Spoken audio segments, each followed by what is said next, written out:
Hello everyone and welcome to my physics class. तो आज के क्लास में मैं कंटिन्यू करूंगा चैप्टर 2 को। और अभी तक पिछले क्लास में इस चैप्टर में मैंने जो जो पढ़ा है आज उसका न्यूमेरिकल्स देखेंगे, यानी कि न्यूमेरिकल प्रॉब्लम्स आप कैसे सॉल्व करेंगे इन सब का जो फॉर्मूला है उसकी मदद से।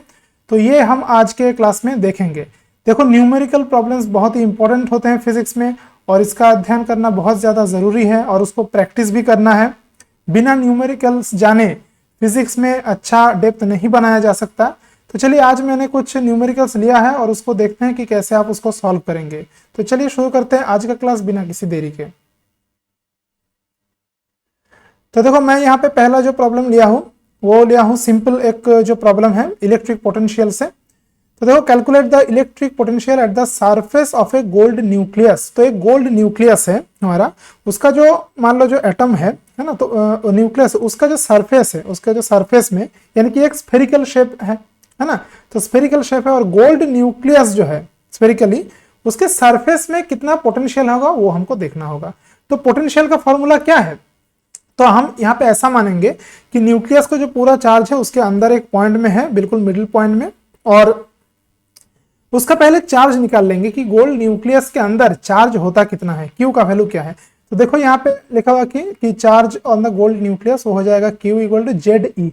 जेड देखो होता है एटॉमिक नंबर और यहाँ पे बेसिकली हो जाएगा प्रोटॉन नंबर। तो बेसिकली जेड इंटू ई ये हो जाएगा। देखो, न्यूक्लियस में कौन रहता है? न्यूक्लियस में रहता है प्रोटॉन और न्यूट्रॉन। न्यूट्रॉन क्या है? न्यूट्रॉन है हमारा न्यूट्रल, यानी कि उसका कोई भी चार्ज नहीं है। जो भी चार्ज है वो किसका है? प्रोटॉन का है। तो नंबर ऑफ प्रोटॉन्स ले लेंगे, वो है जेड, कैपिटल जेड, और ई जो है वो है एक एक प्रोटॉन का चार्ज। अब इलेक्ट्रॉन का भी सेम चार्ज होता है लेकिन नेगेटिव में, प्रोटॉन का पॉजिटिव में। तो ये हमने मल्टीप्लाई कर दिया, इलेक्ट्रॉनिक चार्ज का जो वैल्यू है वो मतलब वही होगा प्रोटॉन का चार्ज। और जेड यानी कि जेड का वैल्यू हो जाएगा गोल्ड के लिए, वो है 79। तो ये हमारा होगा total charge inside the gold nucleus. अब radius of the gold nucleus R वो हमारा दिया हुआ है क्वेश्चन में, तो हम देख लेंगे मीटर में दिया हुआ है। तो फिर हमारा जो पोटेंशियल हो जाएगा वो हो जाएगा दिस फॉर्मूला से, ये हो जाएगा v equal to 1/4πε0 q/r। This is the simple formula of potential due to a point charge. तो उसका फॉर्मूला हम यहाँ पे लगा देंगे, यहाँ पे वैल्यूज जो है पुट कर देंगे। और 1/4πε0 इसका वैल्यू तुम लोग जानते हो कि 9 × 10⁹ होता है ऐसा यूनिट में, ये इंपॉर्टेंट है। तो ये हमारा आंसर आ गया इतना वोल्ट, क्योंकि V जो है पोटेंशियल उसका यूनिट है वोल्ट, दिस इज वोल्ट। अब देखो यहाँ पे मैंने अभी कराया क्लास में कि अगर देखो, अगर पिछला क्लास नहीं देखे हो तो वो क्लास पहले देखो। अब यहाँ पे अगर लैपटॉप पे देख रहे हो तो यहाँ पे आई बटन है, उस पर क्लिक करके देख सकते हो। और मोबाइल पे हो तो यहाँ पे देखो 3 डॉट है, उस पर क्लिक करो। फिर वहां पे रहेगा from physics and tech for you, मेरे चैनल का नाम है, उसमें क्लिक करके पूरा प्लेलिस्ट वहां पे देख सकते हो कि 12 का जो जो मैंने वीडियो बनाया है, तो देख लो। अब देखो, मैंने बताया था कि potential energy of the dipole वो जो होता है वो हो जाता है -p.e। इसको लेके एक प्रॉब्लम चलो कर लेते हैं। देखो, an electric dipole of length 2 centimetre is placed with its axis making an angle 30 degree to a uniform electric field. तो क्या है कि एक मान लो डाइपोल है और उसका डाइपोल मोमेंट जो है p, वो इलेक्ट्रिक फील्ड के साथ कितना एंगल कर रहा है? यहाँ पे 30 डिग्री एंगल कर रहा है, 30 डिग्री, यानी कि थीटा इक्वल टू 30 डिग्री। तो कह रहा है कि if it experience a torque of this, इसका टॉर्क का वैल्यू दे दिया है। Calculate magnitude of change magnitude of charge on the dipole. तो यहां पे पहला वाला क्वेश्चन पहले देख लेते हैं, ये वाला जो क्वेश्चन पहले देखते हैं। देखो, टॉर्क का फॉर्मूला जानना जरूरी है। टॉर्क का फॉर्मूला मैंने क्या बताया था कि टॉर्क का फॉर्मूला ये होता है टाउ इक्वल टू हो जाता है पी साइन थीटा। पी है डाइपोल मोमेंट, ई हो जाए एक्सटर्नल इलेक्ट्रिक फील्ड, और थीटा हो जाएगा पी और ई के बीच में एंगल। तो यहां से पी का वैल्यू मिल जाएगा हमको, टाउ डिवाइड बाय दिस। तो अब वैल्यू दिया हुआ है टाउ का, टॉर्क का देखो यहाँ पे दिया हुआ है वैल्यू, वह पुट कर दिया। ई का वैल्यू दिया हुआ है यहाँ पे 10⁵ न्यूटन पर कूलम। तो ये वैल्यू पुट करके ये हमको मिल गया इलेक्ट्रिक डाइपोल मोमेंट पी। तो क्यू जो हो जाएगा, अब देखो इलेक्ट्रिक डाइपोल मोमेंट क्या होता है, वो हो जाता है एक charge of the one charge of the dipole and distance between the two charges. तो Q इंटू 2a यानी कि 2QA बेसिकली होता है। तो यहाँ पे तो फिर P इक्वल टू 2QA, तो Q इक्वल टू कितना हो जाएगा? P/2a। P का वैल्यू अभी निकाला, उसको पुट कर दिया। फिर है एक 2a का वैल्यू यानी कि लेंथ ऑफ द डायपोल वो हमारा दिया हुआ है 2 सेंटीमीटर। सेंटीमीटर हम नहीं लिख सकते हैं because this is not an SI unit, इसको एसआई में कन्वर्ट करना होगा। तो 10⁻⁻² से इसको मल्टीप्लाई कर दिया तो ये मीटर में आ गया। अब हम इसको कैलकुलेट करेंगे तो इतना कूलम हमारा आंसर आ जाता है। नेक्स्ट यहाँ पे नेक्स्ट जो पार्ट है इस क्वेश्चन का वो क्या है कि potential energy of the dipole. तो बेसिकली सिंपल फॉर्मूला है, उसमें पुट कर दो। जैसे माइनस पी डॉट ई है तो यानी कि पी ई कॉस थीटा है, तो U equal to minus P cos theta, this is the potential energy. तो यहाँ पे सारा वैल्यू तो दिया हुआ है, बस पुट कर दो तो -30 जूल इसका आंसर आ गया। देखो नेगेटिव आंसर आ सकता है, बिल्कुल आ सकता है, इसमें कोई प्रॉब्लम है नहीं। अब देखो कुछ यहाँ पे कंसेप्ट्स जान लेते हैं जो कि न्यूमेरिकल जो प्रॉब्लम्स हैं उसको करने में आसानी होगी, या फिर कुछ कंसेप्ट मतलब ऐसे भी अगर क्वेश्चन भी है तो वो भी आसान होगा करने में।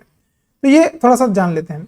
तो पहला वाला जो देखो work done by an electric field E in moving a unit positive charge from A to B, यानी कि एक इलेक्ट्रिक फील्ड है। अब work done by the electric field, ये जरूर ध्यान रखो कि work done by the electric field यानी कि एक इलेक्ट्रिक फील्ड वो वर्क डन कर रहा है एक यूनिट पॉजिटिव चार्ज को यानी कि +1 चार्ज को ए पॉइंट से बी पॉइंट में जाने के लिए।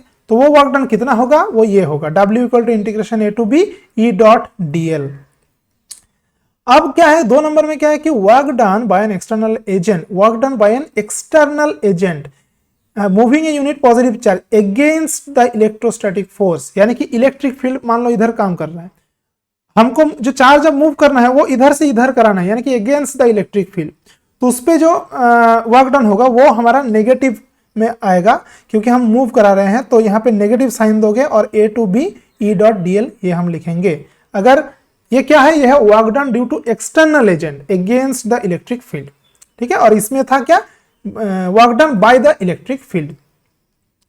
अब हम देख लेंगे 3rd number, the work done in moving a charge between 2 points of electric field independent of the path. देखो एक पॉइंट से दूसरे पॉइंट में अगर कोई यूनिट पॉजिटिव चार्ज को हम ले जाते हैं तो वहां पे जो वर्क डन हमको करना पड़ेगा या फिर इलेक्ट्रिक फील्ड जो वर्क डन करेगा वो इंडिपेंडेंट ऑफ द पाथ होगा। यानी कि मैं इस पाथ से भी ले जा सकता हूँ, इस पाथ से भी ले जा सकता हूँ, इस पाथ से भी ले जा सकता हूँ, है ना, कोई भी पाथ से ले जा सकता हूँ। मैं इधर से भी ऐसे करके ले जाता हूँ तो भी उतना ही वर्क डन होगा, इधर से ऐसे करके ले जाता हूँ तो भी उतना ही वर्क डन होगा। यानी कि ये जो है इंडिपेंडेंट ऑफ पाथ है जो वर्क डन है। और 4th नंबर में क्या है, work done in moving a charge along A close path of the electric field is 0। मतलब कि मान लो यहां से हमने शुरू किया और फिर और यहाँ पे एक एक्सटर्नल इलेक्ट्रिक फील्ड मान लो चल रहा है यहाँ पे, और उसी में हम क्या किया कि एक यूनिट पॉजिटिव चार्ज को इस पॉइंट से लाके फिर ऐसे ऐसे घुमा के फिर यहाँ वापस लाके रख दिया, तो फिर क्या हो जाएगा, टोटल वर्क डन हो जाएगा यहाँ पे 0। अब ये जो 2 प्रॉपर्टी है 3 और 4, ये दर्शाता है कि इलेक्ट्रोस्टैटिक जो फोर्स है वो है एक कंजर्वेटिव फोर्स। क्या है, एक conservative force. Basically conservative force वही होता है जिसमें कोई लॉस नहीं होता, यानी कि अगर पूरा कंप्लीट साइकिल अगर हम कंप्लीट कर दे तो उसमें वर्क डन 0 होता है, और एक से दूसरे पॉइंट में किसी चीज को ले जाने के लिए जो है वर्क डन जो है वो इंडिपेंडेंट ऑफ पाथ होता है। ये इंपॉर्टेंट है। तो इसको कहते हैं हम कंजर्वेटिव फोर्स, जिस फोर्स के अंडर ये सब होता है। अब देखो 5 नंबर में देख लेते हैं, electric potential difference between 2 points B and A in an electric field E equal to the negative. देखो ये जो फॉर्मूला है बेसिकली VB माइनस B है, this is the potential difference between point B and A। तो ये हो जाता है equal to minus integration A से A to B E.dl। देखो इसको अगर तुम प्लस करके याद रख सकते हो तो और भी आसान है, तो B to A हो जाएगा इंटीग्रेशन, है ना। तो देखो यहाँ भी VB minus VA equal to integration B to A E.dl। तो ये याद रखने में आसानी होगी अगर माइनस को याद नहीं रख सकते हो। ये बड़ा इंपॉर्टेंट फॉर्मूला है, इसको जरूर याद रख, ठीक है। अब दूसरा अब ये वाला देख लेते हैं कि WAB is work done in moving a small positive test charge Q0 from point A to B in the electrostatic field of charge Q, then potential difference between B and A। तो देखो A point से B point में ले जाया जा रहा है एक चार्ज को, कौन सा चार्ज है, Q0 चार्ज है, Q0 चार्ज को ले जाया जा रहा है।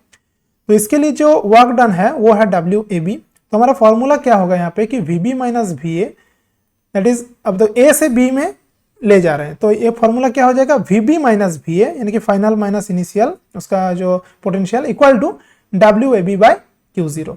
और देखो ये जो है तुम्हारा WAB ये हो जाएगा बेसिकली देखो डब्ल्यू ए बी है ना। अब देखो वी बी और वी ए क्या है, देखो वी बी और वी ए का क्या फॉर्मूला होगा, वी बी का फॉर्मूला होगा 1/4πε0 क्यू बाय आर बी, है ना। यानी कि ये जो है आर ए आर बी ये सब क्या है, ये है distance of points A and B from the source. यानी कि चार्ज से, मान लो यहाँ पे चार्ज है तो चार्ज से हमारा आर डिस्टेंस है, वहां पे कितना पोटेंशियल होता है 1/4πε0 क्यू बाय आर।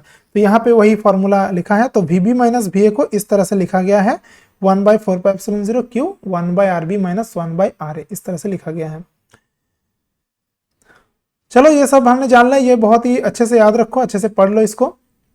अब हम कुछ प्रॉब्लम्स पे आते हैं यहाँ पे और देखते हैं कि, तो पहले देख लेते हैं ये वाला प्रॉब्लम देख लेते हैं पहले, कि वही अभी जो फॉर्मूला मैंने बताया उसी पे है कि if 100 joule of work must be done to move an electric charge equal to 4 coulomb from a place where the potential is minus 10 volt, तो where potential V in volt, okay.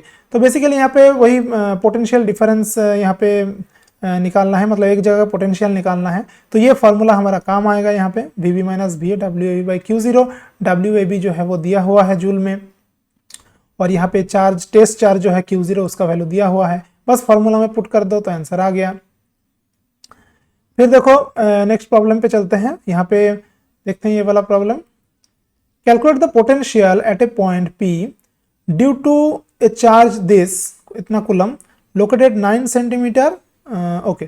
तो यहाँ पे देखो, यहाँ पे चार्ज है Q, यहाँ से कितना है 9 सेंटीमीटर दूरी पे, यहाँ पे है P पॉइंट, इस पे पोटेंशियल निकालना है। तो बहुत ही आसान है, potential due to a unit charge उसका जो potential due to a point charge उसका जो फॉर्मूला है वो बस पुट कर दो, वो है फॉर्मूला, वो ये है फॉर्मूला वो, ठीक है। 1/4πε0 क्यू बाय आर, इसका वैल्यू जानते 9 × 10⁹ और क्यू का वैल्यू दिया हुआ है। और यहाँ पे हम देख सकते हैं कि आर का वैल्यू देखो, आर का वैल्यू यहाँ पे बेसिकली सेंटीमीटर में दिया था, तो वो मीटर में कर लिया हमने, तो फिर ये वोल्ट में आंसर आ गया, एसआई यूनिट में आंसर आ गया इसका।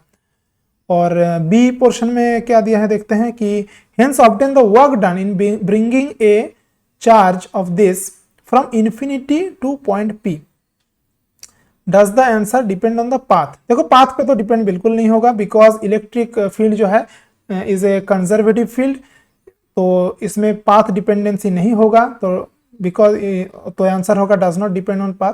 हाँ, ये वाला का आंसर अब देखते हैं हम लोग कि फ्रॉम डेफिनेशन, देखो डेफिनेशन में क्या है कि इलेक्ट्रिक पोटेंशियल जो P, उसको मतलब हम लोग डिफाइन कैसे करते हैं, उसको इसी तरह से डिफाइन करते हैं कि इन्फिनिटी से एक चार्ज यूनिट पॉजिटिव चार्ज, उसको लाने में जितना वर्क डन हमको करना पड़ता है उसी को कहते हैं हम electric potential at that point.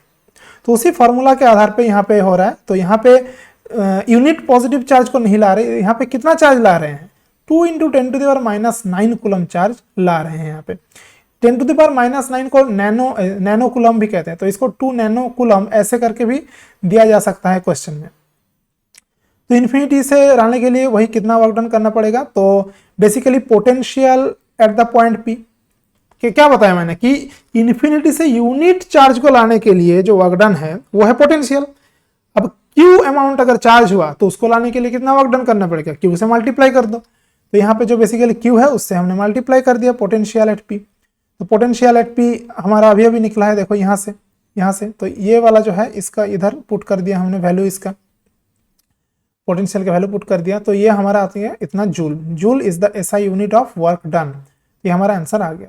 और यहाँ पे बिल्कुल कि does not depend on the path. Infinity से हम कैसे भी लाए, ऐसे करके लाए या ऐसे करके लाए या ऐसे करके लाए, किसी भी पाथ से हम ला सकते हैं इन्फिनिटी में। और एक बात जान लो कि इन्फिनिटी में हम कंसिडर करते हैं कि वहां पे पोटेंशियल का वैल्यू 0 होता है, ये हाइपोथेसिस है और ये हम मानते हैं, क्योंकि देखो आर का वैल्यू जितना बढ़ता है ना तो क्यू बाय आर का वैल्यू उतना ही घटता है। तो यानी कि आर इक्वल टू अगर इन्फिनिटी हो गया, इस फॉर्मूला में देखो इसमें यहाँ पे आर का वैल्यू अगर इन्फिनिटी हो गया तो क्या हो जाएगा, वी का वैल्यू 0 हो जाएगा। तो बेसिकली हम इन्फिनिटी, अगर बहुत दूर एक चार्ज है, वहां से बहुत दूर एक पॉइंट है, तो वहां पे कितना पोटेंशियल होगा, कुछ भी नहीं होगा, 0 होगा। तो ये चीज याद रखो। फिर ये वाला जो प्रॉब्लम है वो थोड़ा सा यहाँ से देख लो, इसका पीडीएफ जो है मैं दे दूंगा अपना टेलीग्राम चैनल में दे दूंगा, यहाँ पीडीएफ से प्रॉब्लम देख सकते हो। तो यहाँ पे भी ये प्रॉब्लम थोड़ा सा देख लेते हैं। A charge of 20 microcoulomb produces an electric field. 2 points are 10 semi 5 centimeter from this charge. Find the values of potential at this points and amount of work done in taking an electron from one point two another. तो देखिए basically यहाँ पे एक charge है और इससे 10 और 5 और 10 सेंटीमीटर में 2 पॉइंट्स है, वहाँ पे पोटेंशियल निकालना है। तो फॉर्मूला लगा दो, Q/R का फॉर्मूला जो है, तो यहाँ पे देखो जो है Q/R का फॉर्मूला है। अच्छा एक मिनट, यहाँ पे क्या दिया है, electric field produces N electric field. Okay, तो यहाँ पे देखो जो है, तो यहाँ पे हम सोल्यूशन देख लेते हैं कि तो हमारा एक चार्ज है 20 माइक्रोकूलम, इसको हमने SI यूनिट में कर दिया कूलम में 10⁻⁻6 से मल्टीप्लाई करके। और यहाँ पे कह रहा है कि इस Q चार्ज से 2 अलग अलग पॉइंट्स हैं, एक है 5 सेंटीमीटर 10 सेंटीमीटर, तो उसको भी हमने SI यूनिट में कर लिया। इसको इतना मीटर हो गया, ये 0.05 मीटर में आ गया। अब दोनों पॉइंट्स पे पोटेंशियल का वैल्यू मांगा है, तो हम बस सिंपली जो फॉर्मूला है Q/R1 इसका वैल्यू निकालेंगे। ये हो गया हमारा पोटेंशियल एट पॉइंट A और ये हो गया हमारा पोटेंशियल एट पॉइंट B, तो Q/R2 यहाँ पे हो जाता है। अब जो है ये दोनों का पोटेंशियल का जो डिफरेंस है वो हमने लिख दिया है VB minus VA equal to इतना वोल्ट आ गया हमारा। अब जो हमारा जो फॉर्मूला है कि वर्क डन WAB जो है वो हो जाता है Q into VB minus VA। Basically जो टेस्ट चार्ज है वो अगर Q0 होता है, जैसे देखो ये फॉर्मूला में दिखा देता हूँ, ये वाला जो है, ये वाला जो है, तो यहाँ पे Q0 को इधर अगर ले लो तो क्या हो जाएगा, WAB equal to Q0 into VB minus VA। तो उसी फॉर्मूला पे यहाँ पे क्या है, WAB equal to VB minus VA into ये है टेस्ट चार्ज। तो यहाँ पे टेस्ट चार्ज है कौन, यहाँ पे है एक इलेक्ट्रॉन, क्योंकि यहाँ पे क्वेश्चन में कहा जा रहा है देखो कि टू टेक एन इलेक्ट्रॉन, तो इलेक्ट्रॉन को हम ले जा रहे हैं, तो इलेक्ट्रॉन का जो चार्ज होगा वहां से उसको मल्टीप्लाई करेंगे, है ना। तो ये है इलेक्ट्रॉन का चार्ज, तो ये हमारा इतना जूल आ गया वर्क डन, यानी कि A पॉइंट से B पॉइंट में ले जाने के लिए उस एक इलेक्ट्रॉन के लिए उसको इतना मतलब वर्क डन करना पड़ेगा हमको। तो ये क्वेश्चन हो गया। फिर ये वाला क्वेश्चन थोड़ा देख लेते हैं। At a point due to a point charge the value of electric field intensity and potential. तो देखो एक पॉइंट है, वहां पे फील्ड इंटेंसिटी और पोटेंशियल का वैल्यू दिया हुआ है और कह रहा है कि मैग्नीट्यूड ऑफ द चार्ज वो निकालना है और distance of the charge from the point of observation. तो देखो यहाँ पे बेसिकली 2 चीज दिया है, तो यहाँ पे एक चार्ज है, तो यहाँ से एक डिस्टेंस एक है, वहां पे क्या दिया है कि वहां पे इलेक्ट्रिक फील्ड का वैल्यू दिया हुआ है, इलेक्ट्रिक पोटेंशियल का वैल्यू दिया हुआ है, दोनों का फॉर्मूला का हम प्रयोग करेंगे। तो देखो Q/R² जो है वो होता है इलेक्ट्रिक फील्ड का फॉर्मूला। तो यहाँ पे हमारा 32 दिया हुआ है ना, देखो 32 न्यूटन पर कूलम इलेक्ट्रिक फील्ड, तो ये हमारा दिया हुआ है इस तरह से। फिर पोटेंशियल दिया हुआ है 16 जूल पर कूलम, तो इसका देखो पोटेंशियल का फॉर्मूला हमने लगा दिया है। अब क्या करेंगे कि अगर हम 2 को 1 से डिवाइड कर देंगे, ये जो इक्वेशन 2 है मतलब ये है, इसको 1 से डिवाइड कर देंगे तो देखो सब टर्म कट जाएगा, सिर्फ यहाँ पे एक टर्म R²। अब नीचे देखो क्या हो जाएगा, एकदम नीचे आ जाएगा R², तो वो ऊपर चला जाएगा, थोड़ा सा कैलकुलेट करके देख लो, सिर्फ R बचा रहेगा, बाकी देखो सब कट जाएगा। तो R का जो वैल्यू आ जाएगा वो 16/32 हो जाएगा, 0.5 मीटर, यानी कि जो डिस्टेंस है वो हमको मिल गया 0.5 मीटर। अब हम क्या करेंगे कि ये जो R का वैल्यू है इसको पुट कर देंगे यहाँ पे, इसमें पुट कर दिया यहाँ, तो यहाँ से हम देख सकते हैं इसको। तो ये अगर हम पुट कर दे तो यहाँ से हमको क्या, देखो इसका वैल्यू हम जानते हैं 9 × 10⁹, इसको बैठा दिया, तो यहाँ से हमको Q का वैल्यू देखो मिल गया, यानी कि जो चार्ज है उसका वैल्यू हमको मिल जाता है यहाँ से। अब है टॉपिक, अब क्या है, on potential due to a group of charges. तो ग्रुप ऑफ चार्जेस बहुत ही आसान है, यहाँ पे जैसे एक प्रॉब्लम है, देखो अच्छा प्रॉब्लम है, calculate the potential at the centre of the square ABCD। तो यहाँ पे ये जो सेंटर है यहाँ पे पोटेंशियल पूछा गया है और चारों तरफ क्या है, 4 जो कोना है 4 वर्टिसेस, उस पे 4 चार्जेस हैं, तो यहाँ पे पूछा गया है। और यहाँ पे क्या दिया हुआ है कि साइड √2 मीटर, यानी कि एक एक जो साइड है, ये वाला जो जैसे साइड मान लो, तो ये है √2 मीटर, ये स्क्वायर है तो चारों साइड इसका इक्वल है। और तो देखते हैं इसको कैसे देखो करोगे, बहुत ही आसान है। तो पहले तो देखो यहाँ पे अगर हमको O पॉइंट पे अगर हमको पोटेंशियल निकालना है तो Q1/R ये वाला हो जाएगा, फिर Q2/R ये वाला हो जाएगा, फिर ऐसे ऐसे होगा, 4 टर्म हमारे आएंगे। तो ये जो R है, R डिस्टेंस को निकालना होगा। R डिस्टेंस को कैसे निकालोगे, एक ट्रायंगल पकड़ लो, मान लो ये वाला ट्रायंगल मैंने पकड़ लिया, तो ये एक राइट एंगल ट्रायंगल है, यहाँ पे पिथागोरस का फॉर्मूला अप्लाई कर दो। तो ये जो √2 का स्क्वायर देखो ये है 90 डिग्री, है ना, ये है 90 डिग्री, इसके ऑपोजिट वाला होता है हाइपोटेनस। तो हाइपोटेनस का स्क्वायर यानी √2 का square equal to r square plus r square यानी कि 2r स्क्वायर।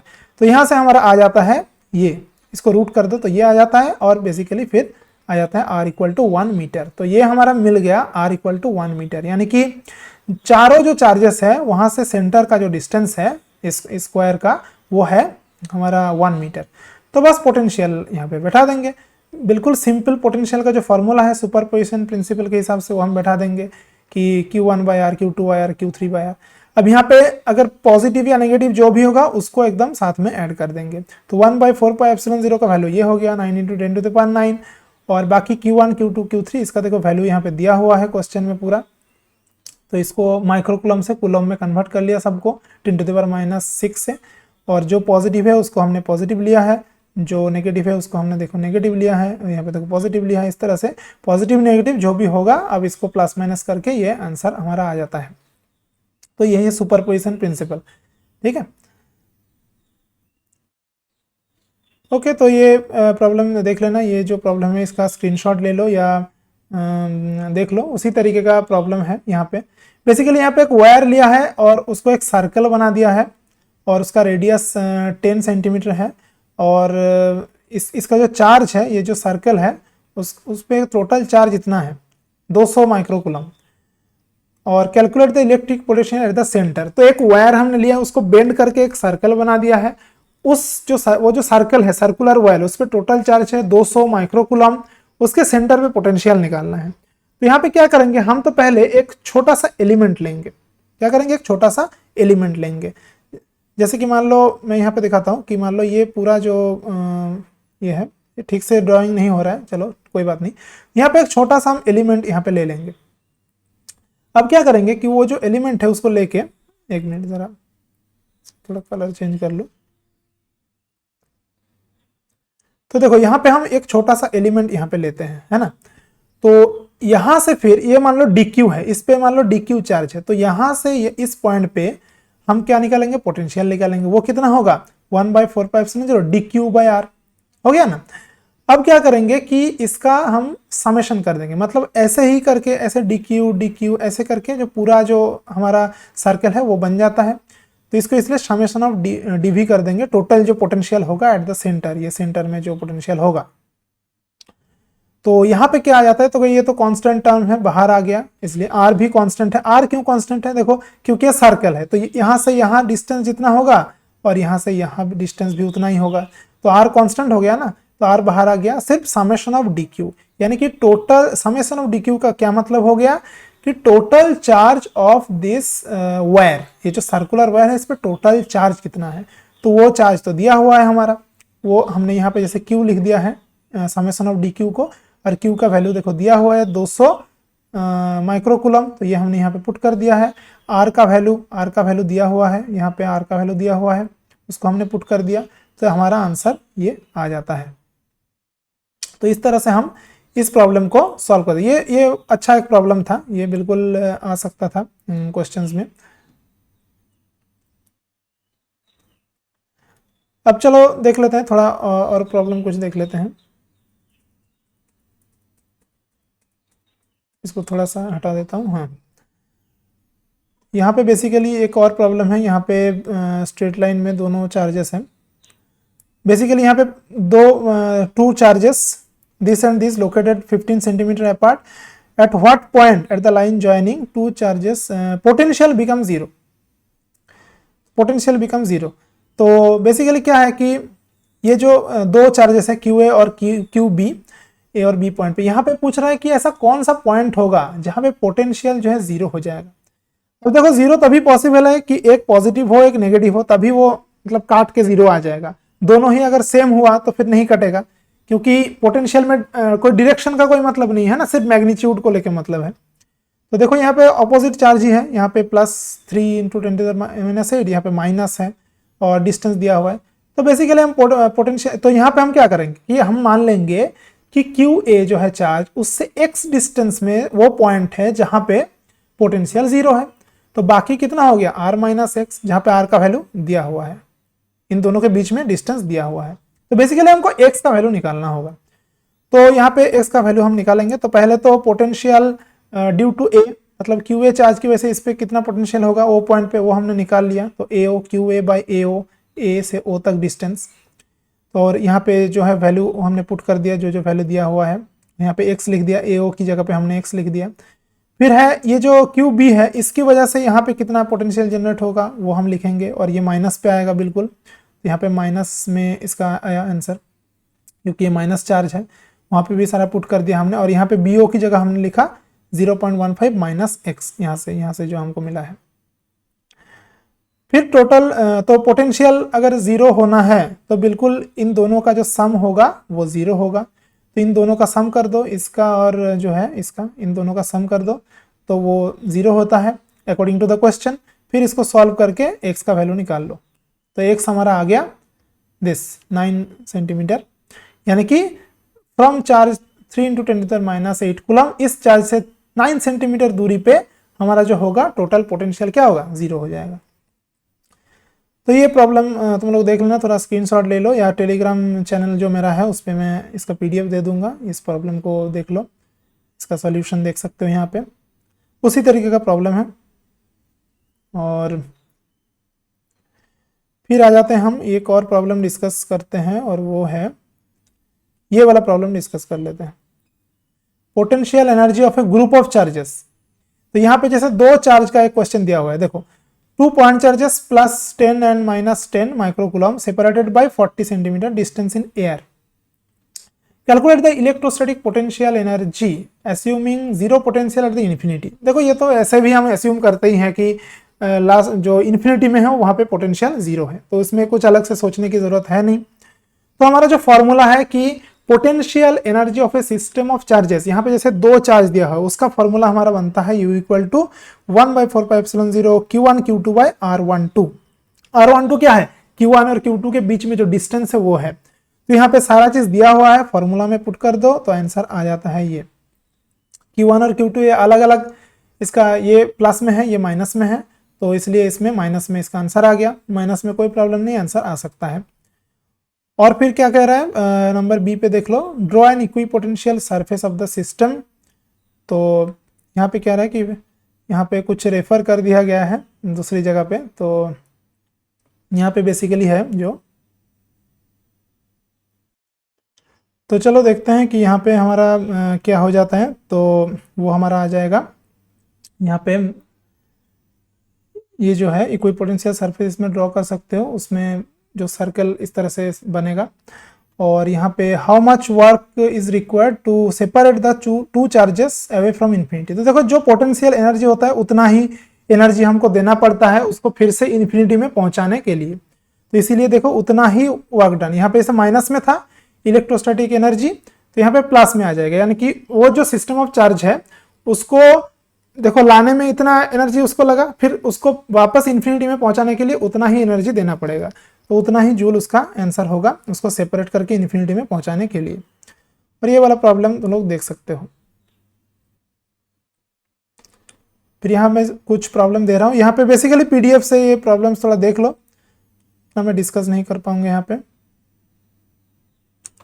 जरूर PDF को डाउनलोड कर लो, ठीक है। ये सब क्वेश्चन यहाँ पे वही टॉर्क का क्वेश्चन है, यहाँ पे वही जो रोटेशन वाला क्वेश्चन है, यहाँ पे देख सकते हो ये फॉर्मूला है।